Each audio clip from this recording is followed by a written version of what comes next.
प्यारे बच्चों और विद्वत साथियों, सुप्रभात। आज हम माता का अंचल पाठ का प्रश्न अभ्यास देखने वाले हैं। अगर आपने इस पाठ का सारांश नहीं देखा तो आई बटन पर जाकर के देख सकते हैं। तो चलिए प्रारंभ करते हैं।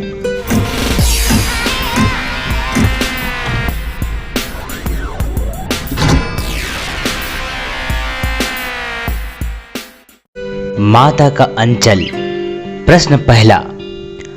प्रस्तुत पाठ के आधार पर यह कहा जा सकता है कि बच्चे का अपने पिता से अधिक जुड़ाव था, फिर भी विपदा के समय वह पिता के पास ना जाकर मां की शरण लेता है। आपकी समझ से इसकी क्या वजह हो सकती है? उत्तर है, मां से बच्चे का रिश्ता ममता पर आधारित होता है, जबकि पिता से स्नेह आधारित होता है। बच्चे को विपदा के समय अत्यधिक ममता की आवश्यकता होती है। भोलानाथ का अपने पिता से अपार स्नेह था, पर जब उस पर विपदा आई तो उसे जो शांति व प्रेम की छाया अपनी मां की गोद में जाकर मिली, वह उसे पिता से प्राप्त नहीं हो पाती। मां के आंचल में बच्चा स्वयं को सुरक्षित महसूस करता है। प्रश्न दूसरा। आपके विचार से भोलानाथ अपने साथियों को देखकर सिसकना क्यों भूल जाता है? उत्तर है, शिशु अपने स्वाभाविक आदत के अनुसार अपने उम्र के बच्चों के साथ खेलने में रुचि लेता है। पल में रोना और पल में हंसना बच्चों का स्वभाव होता है। भोलानाथ भी बच्चे की स्वाभाविक आदत के अनुसार अपने उम्र के बच्चों के साथ खेलने में रुचि लेता है। उसे अपने मित्र मंडली के साथ तरह तरह की क्रीड़ा करना अच्छा लगता है। साथियों को मजा करते देख वह स्वयं को रोक नहीं पाता, इसलिए रोना भूलकर अपने मित्र मंडली में खेल का मजा उठाने लगता है। इसी धुन में वह सिसकना भूल जाता है। प्रश्न तीसरा। आपने देखा होगा कि भोलानाथ और उसके साथी जब तब खेलने खाते समय किसी न किसी प्रकार की तुकबंदी करते हैं। आपको यदि अपने खेलों आदि से जुड़ी तुकबंदी याद हो तो लिखिए। इस प्रश्न का उत्तर छात्र अपने अनुभव के आधार पर ही लिखे, जो आसपास से जुड़ी तुकबंदी हो। प्रश्न चौथा। भोलानाथ और उसके साथियों के खेल और खेलने की सामग्री आपके खेल और खेलने की सामग्री से किस प्रकार भिन्न है? आज जमाना बदल चुका है। आज माता पिता अपने बच्चों का बहुत ध्यान रखते हैं। वे उसे गली मोहल्ले में बेफिक्र खेलने घूमने की अनुमति नहीं देते हैं। भोलानाथ और उसके साथी खेल के लिए आंगन व खेतों में पड़ी चीजों को ही अपने खेल का आधार बनाते हैं। उनके लिए मिट्टी के बर्तन, पत्थर, पेड़ों के पत्ते, गीली मिट्टी, घर के छोटे मोटे सामान आदि वस्तुएं होती थी, जिसे वह खेलकर खुश रहते थे। परंतु आज के बालक जो खेल खेलते हैं, इनसे पूर्णतः भिन्न है। हमारे खेलने के लिए क्रिकेट का सामान, किचन सेट, डॉक्टर सेट, तरह तरह के वीडियो गेम, कंप्यूटर गेम आदि चीजें हैं जो एकदम अलग है। भोलानाथ जैसे बच्चों की खेलने की सामग्री आसानी से बिना मूल्य खर्च के ही प्राप्त हो जाती है, जबकि आज के बच्चों की खेल की सामग्री बाजार से खरीदना पड़ता है। प्रश्न पांचवा। पाठ में आए ऐसे प्रसंगों का वर्णन कीजिए जो आपके दिल को छू गए हो। उत्तर है, पाठ का सबसे रोमांचक प्रसंग वह है जब एक सांप सब बच्चों के पीछे पड़ जाता है। तब वे बच्चे किस प्रकार गिरते पड़ते हैं, भागते हैं और मां की गोद में छिपकर सहारा लेते हैं। यह प्रसंग पाठक के हृदय को भीतर तक हिला देता है। इस पाठ में गुदगुदाने वाले प्रसंग भी अनेक है। विशेष रूप से बच्चे के पिता का मित्रता पूर्वक बच्चों के खेल में शामिल होना मन को छू लेता है। जैसे ही बच्चे भोज, शादी, खेती का खेल खेलते हैं, बच्चे का पिता बच्चा बनकर उसमें शामिल हो जाता है। पिता का इस प्रकार बच्चा बन जाना बहुत सुखद अनुभव है जो सभी पाठकों को गुदगुदा देता है। प्रश्न 6वां।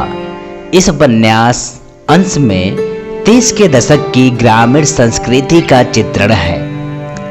आज के ग्रामीण संस्कृति में आपको किस प्रकार के परिवर्तन दिखाई देते हैं? इसका उत्तर है 30 के दशक अर्थात 1930 के आसपास के ग्रामीण संस्कृति की तुलना में आज के ग्रामीण संस्कृति में अनेक परिवर्तन दिखाई देते हैं। अब गांव में भी विज्ञान का प्रभाव बढ़ता जा रहा है। जैसे लालटेन के स्थान पर बिजली, बैलों की जगह ट्रैक्टर का प्रयोग, घरेलू खाद के स्थान पर बाजार में उपलब्ध कृत्रिम खाद का प्रयोग तथा विदेशी दवाइयों का प्रयोग किया जा रहा है। आज धीरे धीरे ग्रामीण अंचल मौज मस्ती और आनंद मनाने की चाल को भूलता जा रहा है। वहाँ भी भविष्य, प्रगति और पढ़ाई लिखाई का भूत सिर पर चढ़कर बोलने लगा है। प्रश्न 7वां। पाठ पढ़ते पढ़ते आपको भी अपने माता पिता का लाड़ प्यार याद आ रहा होगा। अपने इन भावनाओं को डायरी में अंकित कीजिए।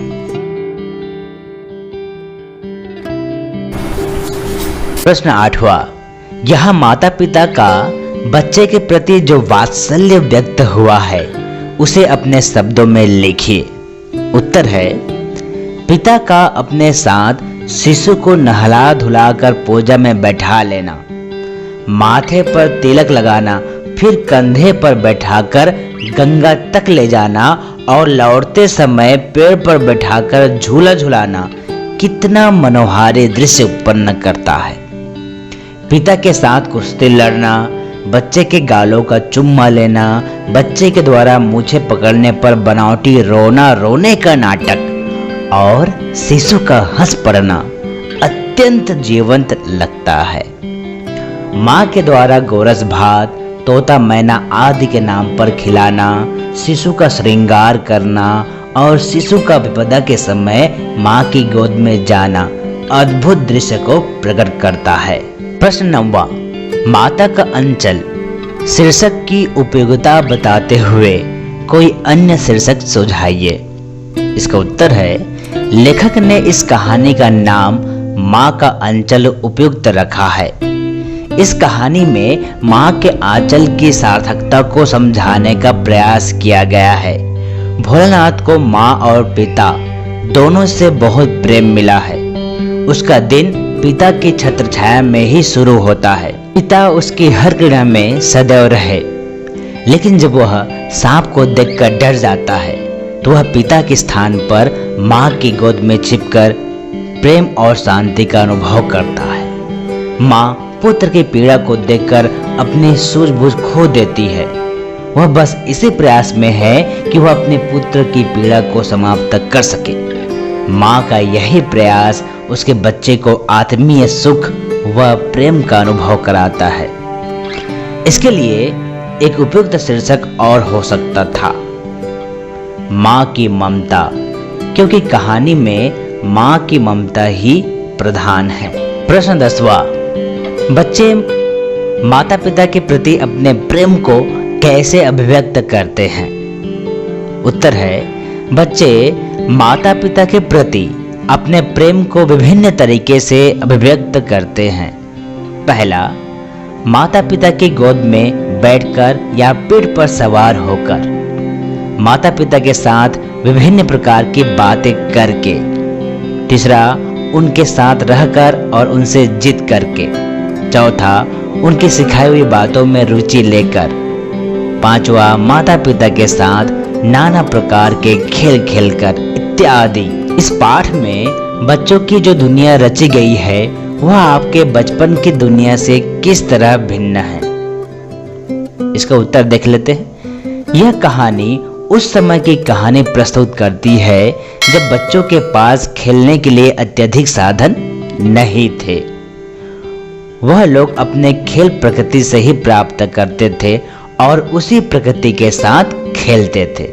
उनके लिए मिट्टी, खेत, पानी, मिट्टी के बर्तन आदि साधन थे। परंतु आज के बच्चों की दुनिया इन बच्चों से भिन्न है। आज के बच्चे टीवी, मोबाइल, कंप्यूटर आदि में ही अपना समय व्यतीत करते हैं या फिर क्रिकेट, बैडमिंटन, चॉकलेट, पिज्जा आदि में ही अपना बचपन बिता देते हैं।